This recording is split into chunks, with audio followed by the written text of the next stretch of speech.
So yeah, what are we gonna review? We, huh? Oh, it was an all-pick draft. How does it just start here? Why can't I see the first?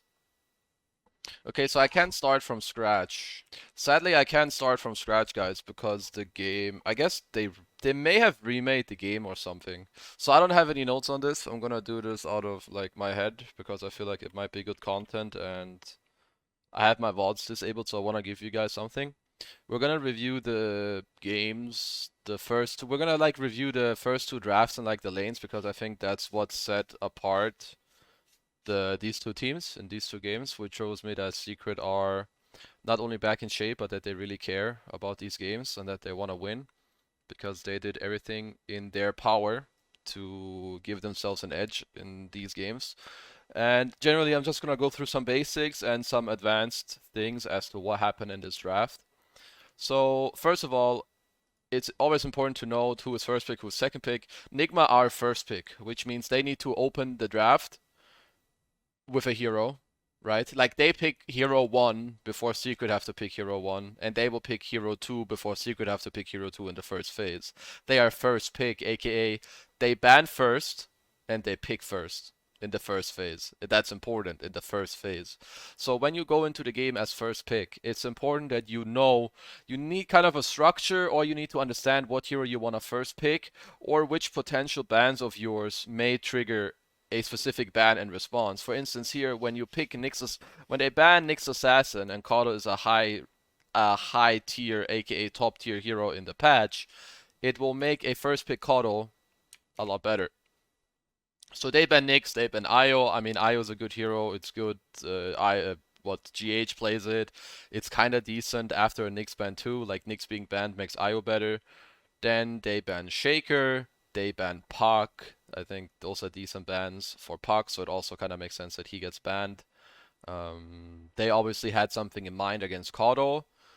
So they go Kato first pick, which is kind of normal. They go Dark Willow. I can't give you too much information on that pick. I think there were a lot of other different picks. Generally, if I see a Kato, I want to pick a hero. You either want to pick a hero then and there, or generally throughout the game that has a decent lane against him and kill condition on him. Generally, what you see teams like OG do, they pick Monkey King. I think Monkey King is good in lane against Kato. Why? You can dodge Illuminate with Mischief. Most heroes that lane with Kato are not good against Monkey King, such as Ember.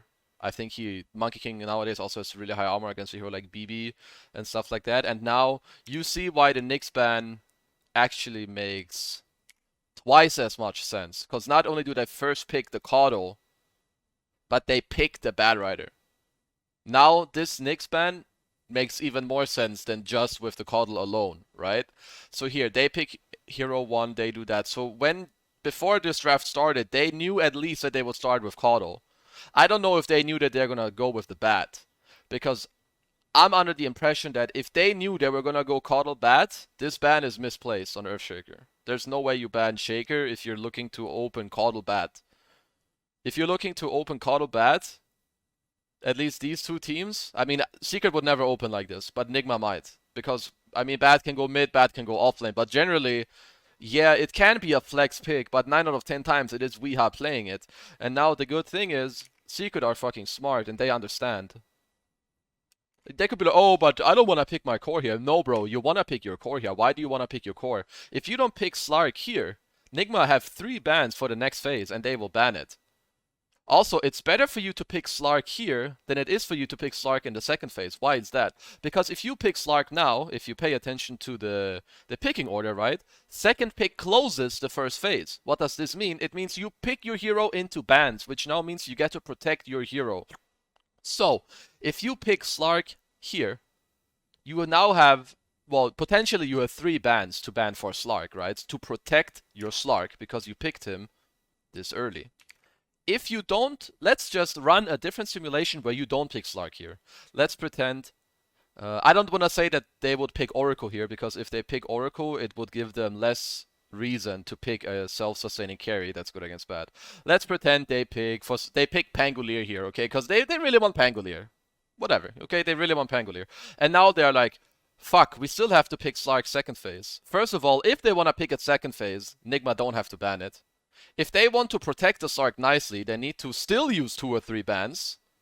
And maybe the bans are so obvious that Slark will just get banned here. And if they pick it in the second phase, Nigma has a response pick before it goes into the next phase. So even though you might say, oh, why didn't they pick Slark later? Because they shouldn't. The strongest picks from the second pick team are 8. Is this 8th pick nowadays? They've swapped up the numbers.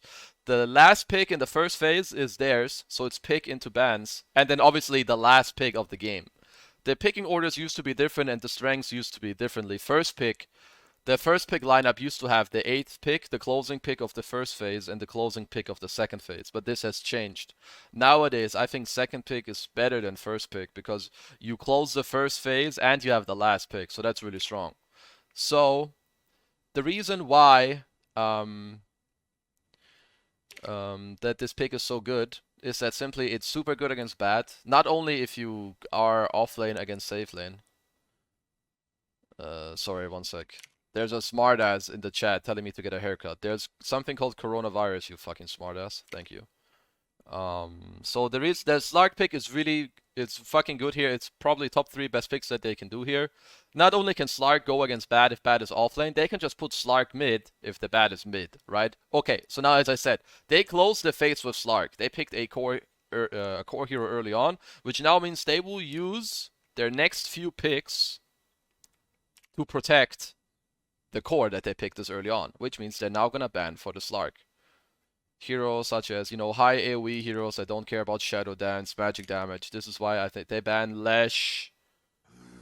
I actually don't know what else they ban. I think they ban Lesh.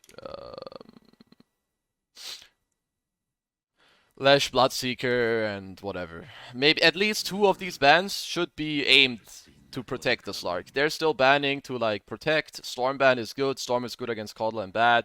But Storm is also decent in mid against Bad Rider because you always push in the wave, which makes it harder for Bad to dive you. If the Bad Rider does try to dive you, you just keep putting down the Storm Qs and the W. Oh yeah, so they ban Lesh, Bloodseeker, and they ban Medusa. I mean, Medusa is just a good standalone hero. I don't think it's that amazing against Slark. I feel like it's really back and forth. But the good thing is they would have Lasso. They would have Lasso into Stone Gaze. And I guess they have Caudle Medusa. I think this ban could be a lot of other heroes too. I actually felt like that they had a good shot of picking Lycan in the second phase. But Secret already knew what they want. And you will also see again here. You will also see something here. Remember how this Nyx ban had multi-purpose? It wasn't just for the Caudle. It also had purpose for the Bat. You will see the same thing with this Bloodseeker ban. Because here, you know how I said in the first phase, the first pick team needs to know what they're gonna do? Before, without knowing what the enemy is gonna do? Well, it's the same scenario for the second pick team. The second pick team, in the second phase, they start the pick. Which means they need to understand what they're gonna pick. Because as you can see here, they're gonna pick Pangolier. And if they don't ban Bloodseeker here already, these guys will pick Bloodseeker here 1,000,000%. It's such a good Bloodseeker game. It's such a fucking good Bloodseeker game. So this Bloodseeker ban, again, it's really good, and it comes more natural and more easy if you understand how drafting works and if the communication is good. Because here it's like, okay, Matu, what do you want? Guys, what core can we pick? We see Bad Rider. Oh, I think Slark is good. And then you have, why is Slark good? Well, if he goes mid, I can go mid. If he goes off, then I can go safe, and then I free farm either way. Boom. Amazing. Now you go into the bans. You're like, okay, we picked Slark early. Matu, what do we need to ban? And he goes, we need to ban Lesh and Medusa. And then Papi goes like, okay, what can we... I think in the next... I want to pick Pangolier in the next phase. Zaya, what do we need to ban? And then they're both like, oh shit. We need to ban Bloodseeker. Rupture is good against Slark and Pango. Boom. Bloodseeker ban on point. So they ban Bloodseeker, they open Pango. Pangolier is a super good hero. Overall, because I think the Willow and Slark, they kind of lack wave clear right now. Willow doesn't wave clear well. Slark doesn't wave clear well. They're not that good in team fighting. And Pangolier is good against the Caudle. And it gives the Secret lineup kind of what they need. Remember how I explained earlier the Pango's good against Caudle for various reasons. You can get on top of him, you can roll on him, Actually, I explained by Monkey King is good, but Pango is also good because you can always help your 4 like outside of the lane. If you swatch him and proc your lucky shot with the Orb of Venom or whatever, first of all, you slow him super much, and Koddle hates to be slowed. And Koddle's a super low armor hero, so if you proc that spell, you like literally you just fucking obliterate him. So they pick Grimstroke. I can see why you pick Grim here. I think the Soulbind is pretty cool against the Slark and the Pango. And you needed, you kind of want to pick a 5 here. I also think it's better here for Secret to pick their offlaner, by the way, out of the opening pick out of the phase. I feel like it's not easy to pick a 5 here because you have no idea what the fuck you're up against. It could be Coddle 5. It could be bad mid. Like, the 5 pick has no interest, or like the 5 pick has no purpose right now, you know? If you pick the 5 here where they pick Pango, you don't have any purpose at the moment. You don't know if you're laning against. You have no idea what hero you're laning against. So I like that they picked Pango here because, in my opinion, the Pango already has purpose in this game. I like it generally against Bad Rider. I think it's really good against Coddle, and it serves a lot of their like lane, their lane shove and teamfight issues. So that's that. They go with the Grimstroke pick, which I think is, like I said, I think it's fine. Mm. The silence is good this game. The Soulbind is good this game. You have Inkswell with bad, so not too much to say here. I think Secret picked their 5 here. Yeah, so they go with Ench. I think that I'm not sure how much this. What I'm trying to say is that I'm not like fully sure how much or what exactly they talked about. But yesterday I was streaming this game live and I was commentating the draft. Of course, VODs don't work. But I was saying that I think it's a really good Beastmaster game for Nigma before this Ench pick happened. I think after I saw these 2 picks, I was like, yeah, Beastmaster is really good. I was a bit surprised I didn't ban Beastmaster. Pangolier is like good and bad against Beastmaster. Like Beastmaster has the matchup where you can roar him and he can die. Like you roar him in the roll, and you have a lot of physical damage, which Pangolier actually doesn't like to play against. Like if you're playing Terrorblade against Pango, buy a BKB and a Chrysalis and kill this guy in his roll. Like a small tip. Now that they pick Ench, I think it makes the Beastmaster pick quite a bit worse, but we'll get into that later. So they pick they pick PL here on Nigma. That was like a snap pick. I think that the PL is pretty good against their heroes. It's very good against Ench. Ench lacks wave clear, doesn't deal well with illusions. It's good against Slark. He doesn't have much AoE.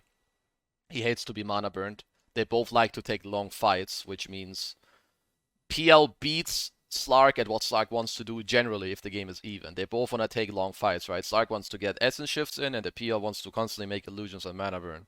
And then you have Willow, which, again, hates illusions and shit. So yeah, they go for the PL pick, which I think is kind of good against the enemies. I mean, it's trash against Pango. I feel like PL is mediocre with their team. That's what I will think. It is a very good PL game, but I think their last pick has to be good because they just lack. I mean, you can say, yeah, they have teamfight, but in my opinion, the only way that this lineup has teamfight is if they get a good engage. If they don't get a good initiation off, I don't see how they win a fight. This Pangolier is currently going havoc in this game. Unless they start on him with Lasso or he gets soulbound to another team, this Pangolier alone is winning every fight. Of course, they have answers, and I don't think Secret Teamfight is that good either, but let's just see like how the next things go, okay? Because I think Nigma have an okay last pick. Okay, we're gonna go with okay, and Secret's last pick is fucking impeccable. Secret's last pick is way too good, and then it comes down to the lanes. So they're actually now the ones that ban Lycan because they feel like they cannot deal with the tempo. So they ban Monkey and Lycan. How would they lane that? I feel like there's no way that they would lane Monkey King. I feel like there's no way that they would actually pick any of those 2 heroes. I feel like this also, if they're banning Monkey King, it means that they're already expecting the Slark to go middle. I think. It makes no sense to ban Lycan. It makes no sense to ban Monkey King. Because the bad, like if you're expecting the Slark to go mid, like if you're expecting the Slark to go mid, like why are you banning these heroes? Like the Monkey doesn't want to go mid against Bad Rider. Yeah, I guess they can go Monkey safe lane, and then you wouldn't be happy with your next picks. But I feel like with what's about to happen, it would have been way better if these heroes are open and not the last pick that Secret actually takes. Because you'll see that that last pick is way too strong. Yeah, I think these bans are slightly misplaced. I think they're okay picks for Secret. They banned BB. Yeah, I mean they banned BB Kodo. So they go Beastmaster. Generally you don't wanna pick Beast into Ench, okay? There's like a few scenarios or criterias where you can do it. Step 1, you can pick Beast into Ench if you have Potom, because you can just arrow when he takes your boar. You can do it if you have Ench or Chen yourself. You know, if you have the counterpart, then it's fine. I don't quite remember who wins that matchup, but I'm just saying you have a chance of taking back the boar. Hindsight's up, of course. Yeah, of course it helps. Where was I? Or if you can skill access. So in this game, I think they're picking Beast because they're like, oh, we have Kato. I've played this matchup a few times. You can just go Axis with Chakra Magic and push in the lane against Ench Slark, right? Against Ench Slark specifically, I think yes, they can do it. And it's gonna be okay. They would win that lane. The problem is, remember how we touched on earlier, the Slark is good in this game because he can follow the Bad Rider no matter what. The Slark doesn't have to go safe lane. Slark sees Beastmaster and he's like, yeah, I don't want to go there actually. I have an Ench against him, but I still don't want to go there. Because they're just gonna go Axis and I'm a low HP hero on Slark. So, Secret last pick Kunkka, which is an insane Kunkka game, and I'm gonna touch on it. I'm gonna tell you why it's so good. First of all, their catch is kind of bad. They have no catch and no frontline. When you need this out of mid, Kunkka is like a really good choice. Kunkka, DK are really good options when this is what you're looking for. Kunkka is very unique in that sense as a mid core. Kunkka is amazing against Beastmaster. First of all, he's good in lane against Beast because you hit his boars without having to run at him. You have high catch against Beast, which is nice because you never just want to run into Beastmaster, like run into two boars hitting you and some Necrobooks. So you have X Mark against him, you have Boat against him to lower his damage output and maybe not so people don't die in the roar. You defend towers and pushes against Beastmaster. You're good in the game against Phantom Lancer as well, with Cleave and Torrent and what have you. And you can X-Mark the lasso target. So this Kunkka pick, mwah, fucking top notch. Top 2 best picks that they could do for sure. So in my opinion, Beastmaster is only allowed to be picked in this scenario if you match him against Slark, no matter what. No matter what. If Slark goes mid, Beast has to go mid. If Slark goes safe lane, Beast goes top. Okay? Because now what happens, Nigma get insanely outlaned by just one little lane swap. One little lane swap puts them so far behind in this game.